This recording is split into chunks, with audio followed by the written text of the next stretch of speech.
हर हर महादेव, ओम नमः शिवाय। हमने पिछले अध्याय में पढ़ा था कि शिवलिंग की स्थापना कैसे की जाए, और इस बार हम सुनने जा रहे हैं कि असली तीर्थ कहाँ है, सिर्फ यात्रा करने में या तुम्हारे बदलाव में। अगर सिर्फ तीर्थ घूम लेने से इंसान बदल जाता तो सबसे पहले टूरिस्ट ही संत बन जाते हैं। ये थोड़ा अजीब लग रहा होगा आपको, लेकिन आज का सबसे बड़ा सवाल यही है। आज लोग हजारों किलोमीटर की यात्रा करके जाते हैं। कोई चार धाम जा रहा है, कोई काशी जाता है, कोई केदारनाथ जाता है, कोई गंगा में स्नान करने जाता है। हजारों फोटो लेते हैं, रील्स बनते हैं, लेकिन घर लौटने के बाद क्या हमारा गुस्सा कम हो जाता है या क्या हमारी सोच बदल जाती है?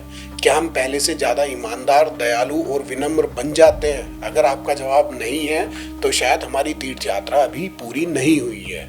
यही बात हजारों साल पहले शिव महापुराण ने भी कही थी। महादेव बताते हैं कि इस भारत भूमि पर अनगिनत शिव क्षेत्र हैं, जैसे गंगा, सरस्वती, नर्मदा, गोदावरी, कावेरी और न जाने कितनी पवित्र नदियां ऐसी हैं जो सिर्फ पानी की धाराएं नहीं है। इनके किनारों पे सदियों तक ऋषियों ने, मुनियों ने तप किया है, तपस्या की है, संतों ने साधना की है और करोड़ों लोगों की आस्था ने इन्हें एक आध्यात्मिक ऊर्जा से भरा हुआ है। इसलिए इन स्थानों पर स्नान करना, जप करना, दान करना और सेवा का एक अलग ही महत्व है। लेकिन महादेव सिर्फ इन नदियों की महिमा नहीं बताते, वो हमें एक आईना भी दिखाते हैं। अगर इंसान पवित्र स्थान पर जाकर झूठ बोलता है, धोखा देता है, दूसरों का हक छीनता है या अपने अहंकार को और बड़ा कर लेता है, और इतना सब कुछ होने के बाद भी अगर वो तीर्थ की आत्मा को नहीं समझ पाया, क्योंकि तीर्थ का मतलब सिर्फ बदलाव नहीं है, वो खुद को बदलना है। आज सोशल मीडिया पर हम तीर्थ की तस्वीरें शेयर करते हैं, लेकिन हमने क्या कभी अपने कर्मों को भी दुनिया के सामने दिखाने की ज़रूरत महसूस की है? हम पवित्र नदियों में स्नान तो करते हैं, लेकिन क्या हमने उसी नदियों को साफ करने की जिम्मेदारी भी निभाई है? हम मंदिरों में दीप तो जलाते हैं, क्या कभी किसी टूटे हुए इंसान की जिंदगी में उम्मीदों का दिया हमने जलाया है? शायद ये एक सबसे बड़ा सवाल है जो शिव महापुराण आज हमसे भी पूछता है। महादेव कहते हैं, पवित्र स्थान तुम्हें पुण्य देने के लिए है, लेकिन उस पुण्य को संभाल कर रखना वो हमारी जिम्मेदारी है, क्योंकि पुण्य क्षेत्र में किया हुआ कर्म कई गुना अच्छा फल देता है, लेकिन वहीं किया हुआ बुरा कर्म भी मन को और गहरा असर छोड़ता है। इसलिए तीर्थ पर जाने से पहले अपने जूते उतारो, लेकिन उससे भी पहले अपना अहंकार उतारो। हाथ जोड़ो, उससे भी पहले अपने मन को जोड़ो। नदियों में स्नान करो, लेकिन उससे भी पहले अपने विचारों को साफ करो। याद रखना, भगवान तुम्हें इसलिए तीर्थ पर नहीं बुलाते कि तुम सिर्फ दर्शन करके लौट जाओ। वे चाहते हैं कि तुम जब वापस जाओ तो पहले वाले इंसान न रहो। लेकिन अब एक और गहरा रहस्य सामने आने वाला है। अगर शरीर के पाप धुल सकते हैं तो मन के पाप कैसे धुलेंगे? अगर सिर्फ गंगा का जल काफी है तो उसके लिए कुछ और करना पड़ता है। यही जानेंगे हम आज के बारे में। असली तीर्थ कहाँ पे है? सिर्फ यात्रा करने में या तुम्हारे बदलाव में? हमने अभी जाना था कि सिर्फ तीर्थ एक जगह नहीं है, वो खुद को बदलने की एक शुरुआत है। लेकिन अब सबसे बड़ा सवाल यह है, अगर इंसान गंगा में स्नान कर ले, मंदिर भी चला जाए, फिर भी उसके अंदर गुस्सा है, लालच है, अहंकार है, वो ये सब चीजें क्यों नहीं बदलता? महादेव इसका भी उत्तर देते हैं। वो कहते हैं, इंसान 3 तरह के कर्म करता है। पहला शरीर से, दूसरा अपनी वाणी से और तीसरा अपने मन से।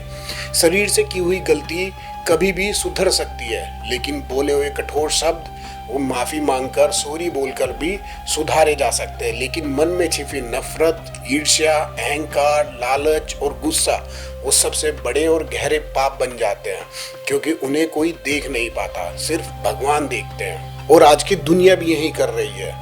लोग अपनी सोशल मीडिया की प्रोफाइल तो सुंदर बनाने में लगे हुए हैं, लेकिन अपना कैरेक्टर को नहीं चमका रहे। अपने चेहरे की चमक तो चमका रहे हैं, लेकिन उनका मन थका हुआ है। अपना घर तो बड़ा करना चाहते हैं, लेकिन उनका दिल छोटा होता जा रहा है। इसलिए शिव महापुराण कहता है कि मन को साफ किए बिना कोई भी तीर्थ यात्रा पूरी नहीं होती। फिर महादेव कर्म का एक गहरा भी नियम बताते हैं। हर कर्म पहले एक बीज बनता है, फिर वो धीरे धीरे बढ़ता है और एक दिन उसी फल को हमारे जीवन में लौट कर आना होता है। अगर आज हम नफरत बोएंगे तो कल हम शांति की उम्मीद नहीं कर सकते। अगर आज हम छल करेंगे तो लोगों का विश्वास खो देंगे। अगर हम आज प्रेम करेंगे, सेवा करेंगे और सत्य का बीज बोएंगे तो एक दिन वही हमारी सफलता की सबसे बड़ी दौलत बन जाएगी। इसलिए पाप से बचने का सबसे आसान तरीका बार बार प्रायश्चित करना नहीं है, बल्कि एक ऐसा जीवन जीना है जिसमें प्रायश्चित की जरूरत ही ना पड़े। महादेव कहते हैं ध्यान करो, जप करो, तप करो, लेकिन इन सबसे पहले अपने विचारों को पवित्र बनाओ, क्योंकि इंसान का मन शांत है, उसे पूरी दुनिया भी अशांत नहीं कर सकती। लेकिन जिसका मन अशांत है उसे कोई भी तीर्थ शांति नहीं दे सकता। तो आज हम सक्सेस के पीछे भाग रहे हैं, लेकिन अपने कैरेक्टर को पीछे छोड़ते जा रहे हैं। हम फेमस होना चाहते हैं, लेकिन भरोसेमंद इंसान बनना भूल जाते हैं। यही हमारी आज की सबसे बड़ी बात है कि सबसे बड़ी सफलता पैसे में नहीं है, सबसे बड़ी सफलता एक निष्पाप और सच्चा जीवन जीने में है। तो आज एक छोटा सा संकल्प लेते हैं, हर दिन हम किसी न किसी इंसान की मदद करेंगे, अपने माता पिता से प्रेम से बात करेंगे, प्रकृति को नुकसान नहीं पहुंचाएंगे। झूठ बोलने से पहले एक बार महादेव को याद करेंगे और सोने से पहले अपने आप से पूछेंगे, क्या आज मैंने किसी का दिल तो नहीं दुखाया? अगर ये सवाल का जवाब साफ हो गया तो समझ लेना तुम्हारी हर सांस, हर कर्म और पूरा जीवन धीरे धीरे एक तीर्थ यात्रा पर बनता जा रहा है।